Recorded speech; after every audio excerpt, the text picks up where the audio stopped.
Hello. So today I'm going to do what I like to call a instrument nerd video, and I'm going to talk a little bit about my Favilla baritone ukulele. And I got this sucker about a year ago, and I've been kind of wanting to do a comparison video comparing it to other baritone ukuleles, but for a variety of reasons that just hasn't happened. There are other comparison videos out there. In fact, there's a very good one where they compare 4 vintage baritone ukuleles. It's including a Favilla. And but this is going to be a little different. One of the reasons it's going to be a little different because I went ahead and recently changed the strings on this, and I changed it to the octave mandolin tuning that I use on most of my ukes. And I'll talk a little bit about whether that matches this instrument or not. But first, a little bit about Favilla and the baritone ukulele. As a lot of you may or may not know, as far as the ukulele family is concerned, the baritone ukulele is a fairly new instrument. Really didn't come into being as we know it until around 1950s. And the origins are a source of debate, not surprisingly. There are 2 competing narratives, and one is that Arthur Godfrey had a luthier friend of his named Eddie Connors design him a larger ukulele. Arthur Godfrey played the ukulele, and he wanted something larger with a little deeper sound for his television show that he had at the time. The other version is that Herc Favilla, who at the time was not yet running the Favilla guitar company, but had worked there and was a trained luthier. Herc was a teacher, taught music, and he wanted to design an instrument, a smaller instrument that could introduce his younger students to the guitar without overwhelming them with with an instrument that's very big, and providing them with a little bit of a simpler fretboard with the 4 strings.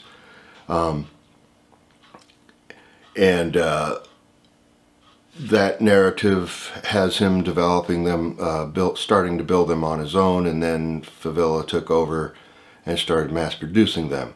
I'm not going to get into my opinion on who's right, but either way, the Favilla family was one of the pioneers. The first baritone ukuleles that went into large-scale production were from the Favilla company and from Vega, which made a signature Arthur Godfrey baritone, which was actually marketed as the solo lute, is what they called.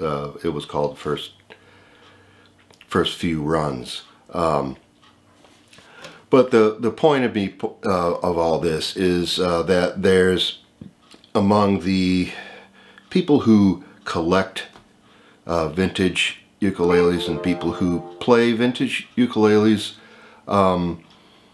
the Favilla baritones from the 50s and 60s, which is primarily when they were made. The Favilla went out of business in the 70s.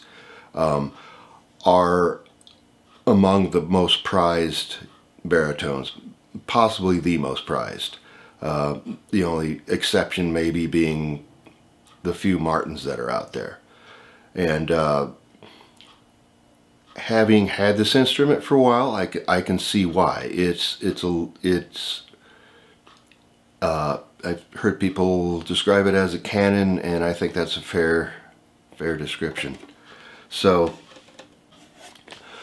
I wanted to discuss why this might be, why some people might consider this the superior instrument.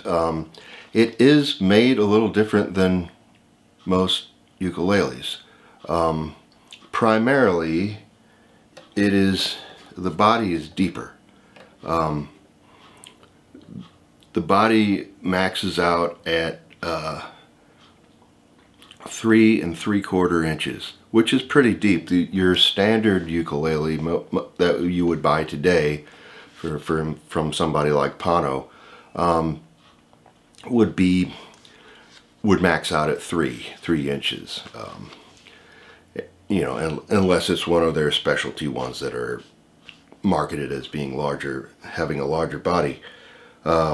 This is all solid mahogany, which was very common. Virtually everything, every baritone ukulele made in the 50s and 60s, whether it was made by Harmony or anybody else, is pretty much going to be a solid mahogany build. That was the standard for the instrument at the time. So it's a little deeper. It's the body's pretty wide. I don't know that it's 10 inches wide. That's not that much, that uncommon.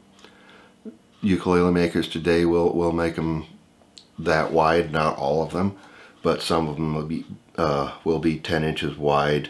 There's nothing fancy with the braces or anything. It's just your typical ladder bracing that was used on ukuleles at the time.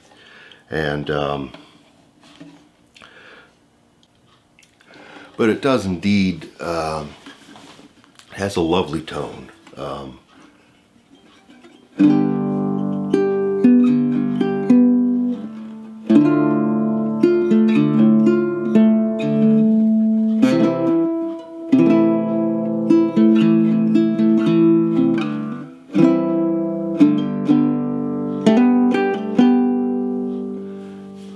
And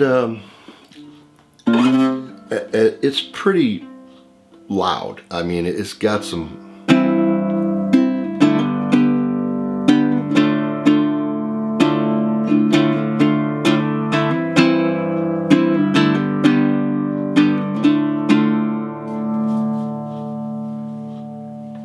got a lot of juice in the tank. Did I get a pick out here? I'm kind of the opinion that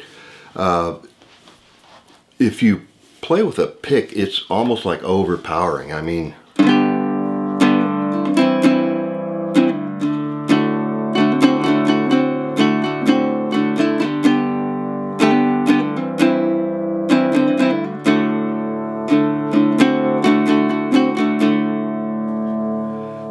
it's almost as loud as a guitar, honestly. It really is. but I feel like it like pushes the instrument to its max. It has almost like a compressed sound. If that makes sense to people. So,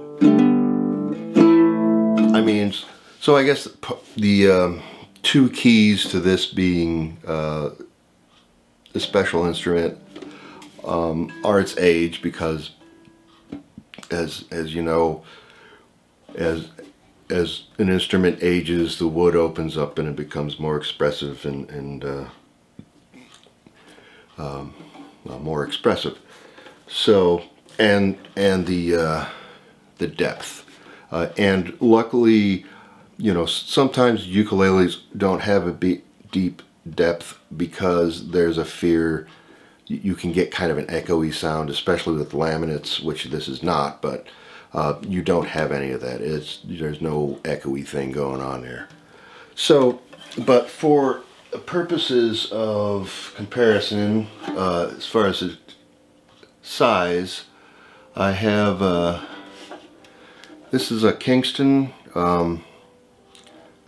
vintage ukulele from the 70s.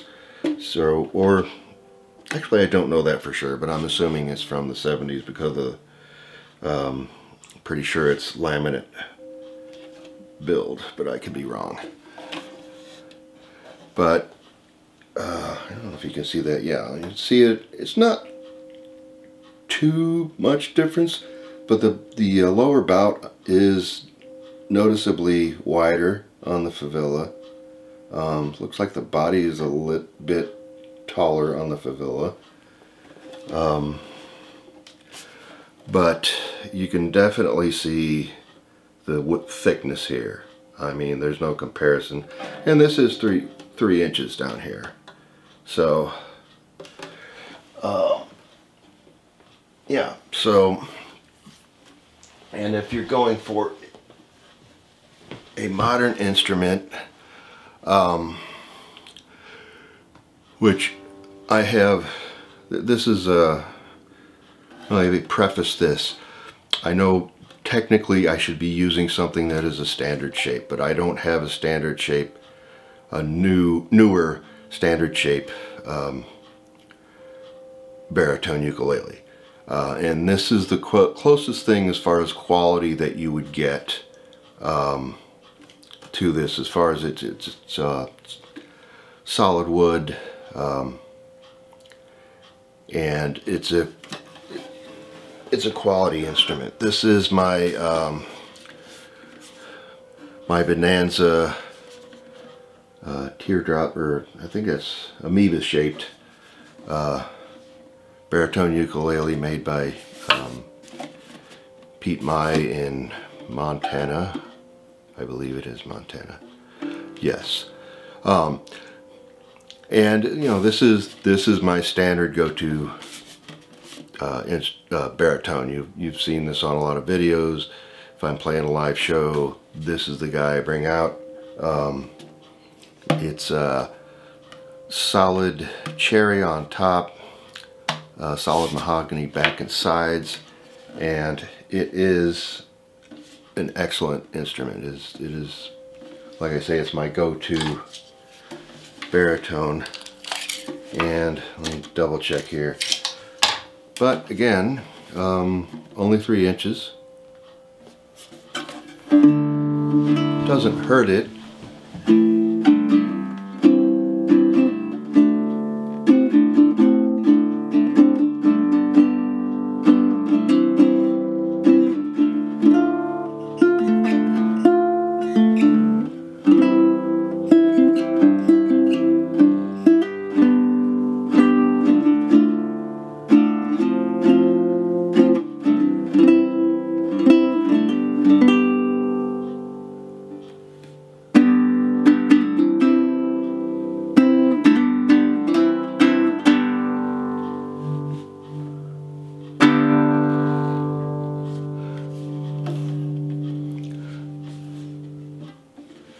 But so I am going to play some music on this and do a little bit of a comparison. And you can decide yourself if, you know, what the differences you hear, and I will give you my opinion at the end of the video.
I'm just going to share the conclusion I've come with having had the Favilla tuned up in the octave mandolin tuning, and while I love it finger picked,